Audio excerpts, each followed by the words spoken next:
Live from Hazard, Kentucky, this is Jammin John's Wrestling News. Here's your news for Thursday, December 13th, 2018.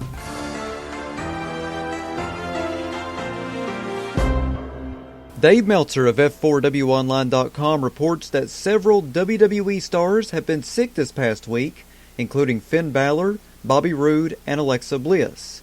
Roode did cut a promo despite having trouble talking, but Bliss had a very weak voice due to a bad cold. The WWE made the decision to not have her speak on Raw, despite the fact that she was hosting a promo segment between Nia Jax and Ronda Rousey. As a result, Nia ended up talking longer than what was originally scheduled. I want to send good vibes and well wishes out to Finn Balor, Bobby Roode, and Alexa Bliss, and everyone else that has been sick. Those winter colds are never any fun to have, they really ain't. Twitter account @WrestleVotes noted the following about Braun Strowman's status for the WWE TLC pay-per-view following recent elbow surgery. WrestleVotes tweeted, "I'm hearing Braun Strowman is still not likely to compete Sunday at TLC. So much so that on the holiday tours, John Cena will wrestle in his place. Strowman will still appear at the holiday tour shows, he just won't work. So I can't see him working a TLC match."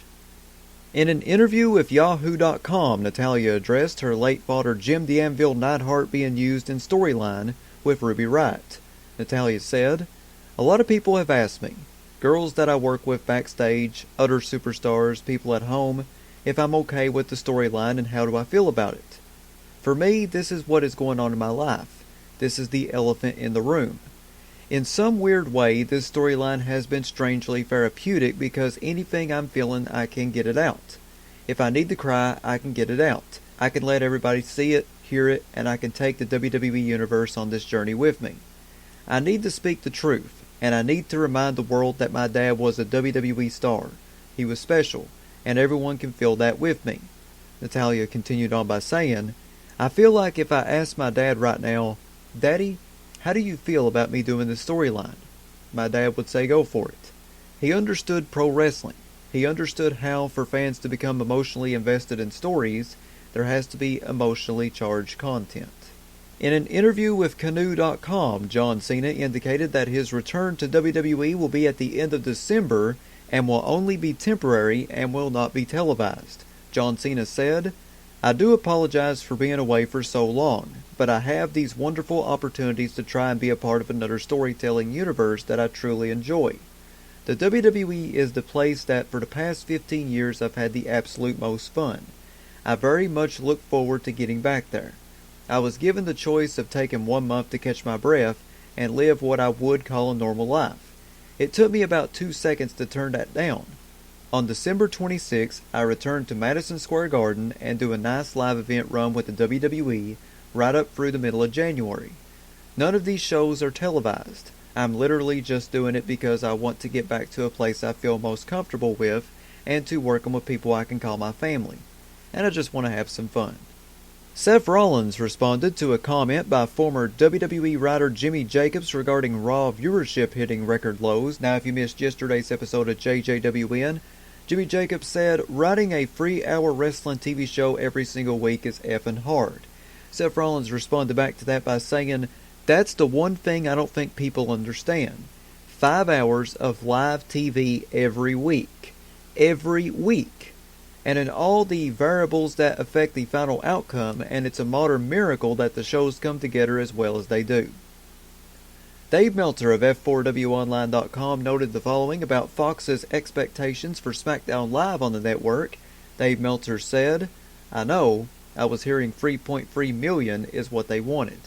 Now, Meltzer did mention that he expects a bump in the viewership because Fox is available in more homes. The past 2 weeks of SmackDown Live has seen viewership fall just below 2 million viewers.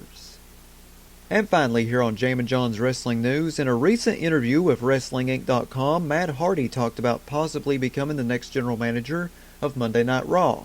Matt Hardy said, "Baron Corbin is obviously a character in the role of abusing his power and putting the good guys in bad situations and taking advantage of it. I think coming in as general manager, it would be a fresh start considering I would be a good guy in many ways. Welcome Matt Hardy and being the character he is, how over the top he is, I think he would be very entertaining in a general manager role. I could put guys in unique situations or matches. My interactions with each and every talent would be so unique. Matt Hardy continued on by saying, I think the funniest thing between Broken Matt Hardy and Woken Matt Hardy was the interaction I had with other performers. I think if you have Woken Matt Hardy interacting with the women's division and all the different athletes of the men's division, I think there will be so much entertaining TV there. That is your news for Thursday, December 13th, 2018. Check back here tomorrow for another Jammin John's Wrestling News Flash Briefing on Amazon Alexa devices, YouTube, Spotify, Stitcher, and iTunes. Follow me on Twitter at John Caldwell, JONCOLWELL. Follow me on Instagram, The Jammin John. If you'd like to sponsor Jammin John's Wrestling News or your wrestling promotion, wanting to get your next big event out, you can email me, jzcaldwell@gmail.com. That's JZCOLWELL@gmail.com. Big shout out to Ryan Hurdle and Tony Nelson for subscribing to my Patreon.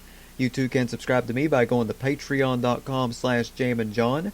I have free packages on there ranging from free to $7. Not a whole lot of money. I would really appreciate it if you supported me a little bit financially. Once again, that's patreon.com/jamminjohn. This is Jammin John saying thanks, goodbye, and I'll see you tomorrow.